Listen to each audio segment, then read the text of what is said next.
Prime Minister, thank you so much for your time. Good to talk to you again, Sharri. Now, you've written a withering letter to Australian Prime Minister Anthony Albanese. Why do you believe history will remember him as a weak politician? Well, look, I'm sure he has a reputable record as a public servant, but I think his record is forever tarnished by the weakness that he showed in the face of these Hamas terrorist monsters. You know, when the worst terrorist organization on earth, these savages who murdered women, raped them, beheaded men, burnt babies alive in front of their parents, and took hundreds of hostages. When these people congratulate the Prime Minister of Australia, you know something is wrong. And in fact, it is wrong, because to offer them a state, when they had a state, a de facto state in Gaza, and they use it for murder, pillage, and monstrous crimes, is to reward terrorism. And I think that's a sign of weakness that, as I said, will tarnish the Prime Minister's record, and I said so openly. Have you been shocked at the anti-Semitism, the violence, the hatred you've seen unfolding on our streets here in Australia, and then the lack of action and the lack of leadership from the very top, from our Prime Minister? Well, I was very dismayed. I've seen this this tsunami of anti-Semitism, this racism, and this targeting of the deliberate targeting of the innocents, the burning of a synagogue in Melbourne, and so on. These are horrible things. And you know, if you don't stop them when they're small, they get bigger and bigger and bigger, and ultimately they consume your society. And I see the idea. I think a lot of Western leaders are showing this weakness, or what Churchill called the slumber of democracies. He said democracies sleep, they go to sleep, and they wake up only when they hear the jarring gong of danger. Well, we hear more than a jarring gong. We hear alarm bells all over the place, where you have these fanatics, these Islamist fanatics who not only target Israel, want to murder Arabs who don't share their nefarious creed. They want to destroy the West. They say so openly. And these people, when they demonstrate in Sydney or in Melbourne or in New York or Washington or in the capitals of Europe, they should be counteracted. They should be opposed, and they should be defied by the leaders. And yet we see, not in America, I'm happy to say, because President Trump is standing strong, but in Europe, one country after another succumbing to them,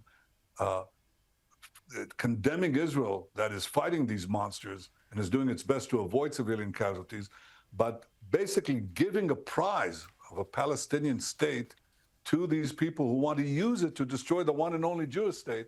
That is not merely the slumber of democracies, it's the weakness of democratic leaders who at a time of testing should stand up and show leadership. And leadership means standing up for the truth, standing up for your conviction, standing up for the right side of history and not for the wrong side that right now is completely populated with these mass killers and terrorist monsters.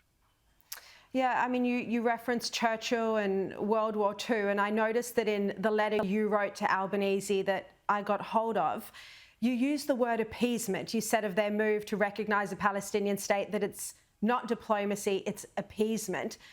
Again, is this word appeasement a direct reference to how Europe dealt with Hitler in the 1930s? And do you think we're seeing from leaders like Albanese and others a similar complacency now? It's exactly what we're seeing. It's appeasement, pure and simple. It's, again, if you refer to Churchill, he called us the sacrifice of Czechoslovakia, another small democracy like Israel that was accused by Hitler that it took away land from this German minority in the Sudetenland that's part of Czechoslovakia. You have to give it up. You have to give them a state. And if you give them a state or independence, I'll let you go. I won't start a war. Well, okay, the democracies pressed Czechoslovakia to make that concession. They gave that part to Hitler. And what did he do? He immediately started World War II, the worst war in the history of humanity, that claimed millions and millions of people, innocent people, dead. Well, we're not going to repeat that. Israel is a small democracy, the only democracy in the Middle East that is being assaulted by terrorist organizations and other proxies of Iran and by Iran itself, and they openly call for our destruction, and they openly say that you, the West, will be their next target. And what do these countries do? Exactly what the Western countries did towards Czechoslovakia before World War II. They're condemning Israel. They want to put Israel at tremendous risk by giving this strategic piece of land right next to Jerusalem and Tel Aviv to these Palestinians who want to destroy Israel. They don't even hide it. Well, we're not going to do that. And we're not going to repeat the mistakes that were made prior to World War II. But I can tell you one other thing that Churchill said. He called appeasement feeding the crocodile. You know, you feed the crocodile that's chasing you in the hope that he will somehow spare you. But he said, he's not going to spare you. He's going to eat everything you give and then eat you. And that's what the Western leaders, including, unfortunately, in Australia, are doing. They're trying to feed the crocodile of militant Islam that has claimed the lives not only of Jews, but Christians and Arabs, many Muslims, and so on. And they think they'll pacify, they'll appease the crocodile. No, it won't. The more you pour fuel into this anti-Semitic, anti-Israel and anti-Western fire, the greater the fire will grow. It will consume you in the end. You have no protection unless you stand up to it. Part of the problem here is that there is a very effective propaganda campaign being run against Israel. The Albanese government is aiding and abetting it, so are some media outlets. Prime Minister, what do you say to the libels that Israel is deliberately starving Palestinian children and is conducting a genocide in Gaza? Well, it's the same lies that were leveled at the Jewish people in the Middle Ages. They said that Jews were killing Christian children to use their blood. And this preceded a lot of massacres against the Jews, culminating in the worst massacre of them all in the Holocaust. So it's the same thing. It's repeating itself. Israel is starving Palestinian children. What lies? I mean, we brought in 2 million tons of food into Gaza since the beginning of the war. That's 1 ton of food per every man, woman, and child. Hamas has been stealing this food and selling the remainder at exorbitant prices to the Palestinian civilians they claim to represent. That's what's causing the shortage. And as far as killing deliberately civilians, I mean, Israel has sent millions and millions of text messages, phone calls to Palestinian civilians telling them, get out of harm's way. Hamas has implanted itself in your neighborhoods, in your schools, in your communities. Get out of harm's way so that we can shepherd you to safe places.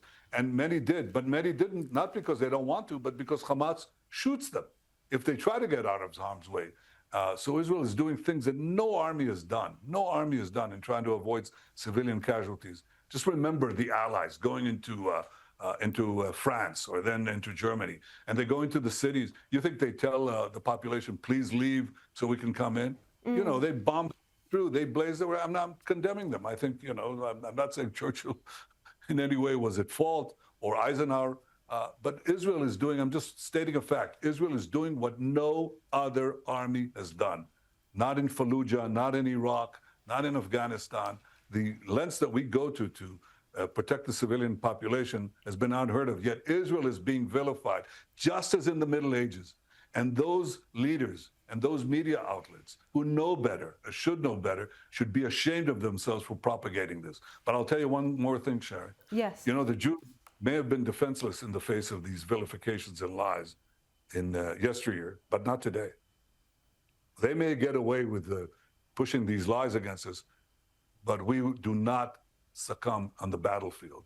We roll back those who would exterminate us, those who rape our women, beat our men, and burn our babies, and we'll secure the peace. And when we win the peace, we'll win both wars. We will win both the propaganda war and the war on the ground and give a different future for the people of Gaza and for ourselves. You have had a strong supporter in United States President Donald Trump. You mentioned that support a moment ago, both in terms of anti-Semitism, but also, of course, in the fight against Iran. You've also got a strong personal relationship with the president. Do you think he's dismayed or even horrified by the Australian government's hostility towards Israel, its voting record in recent years at the United Nations?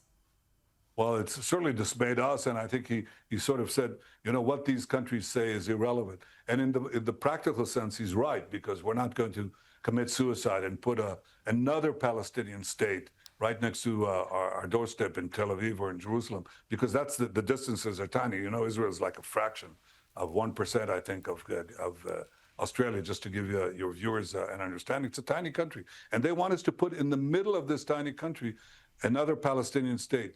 Another, because we just had one, a de facto Palestinian state in Gaza. And what did the Palestinians do with it? Did they take care of their own people? Did they build up Gaza? No, they built it down into terror tunnels, for their terrorist monsters. And they openly declare their goal is, if you give them another opportunity, another state, they'll do it again.